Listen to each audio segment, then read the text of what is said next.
St. Helena's Hospital had been abandoned for decades, left to rot after a mysterious fire consumed its west wing. Whispers of ghostly figures and eerie screams kept locals far away. But for Ava, an amateur filmmaker, it was the perfect setting for her documentary on urban legends. Ava arrived with her friends, Liam and Sophie, on a moonless night.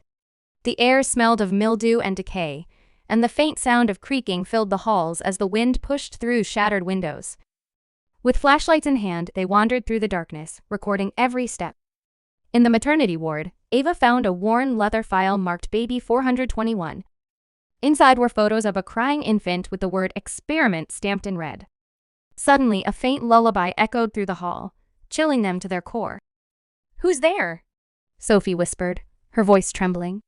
The reply was a faint giggle, followed by a shadow darting past the doorway. They chased it into a room with rusted hospital beds. On the wall, scrawled in dried blood, were the words they never left. Liam pointed his camera to the corner of the room. A nurse in a tattered uniform stood motionless, her face obscured by shadows. When Ava shone her flashlight, the nurse turned, revealing hollow eye sockets and a mouth that opened impossibly wide, letting out a bone-chilling scream. The group bolted down the hallway, only to find the exit door locked. Behind them, the sound of footsteps grew louder, accompanied by whispered pleas of, "Help me." They stumbled into the surgical ward, where an operating table stood in the center, surrounded by ancient tools. A figure lay on the table, covered by a sheet. Slowly, the sheet began to rise. Ava screamed, pulling her friends toward the staircase. As they ascended, the hospital seemed to come alive. Walls bled, lights flickered, and ghostly figures blocked their path. At the roof, there was no escape.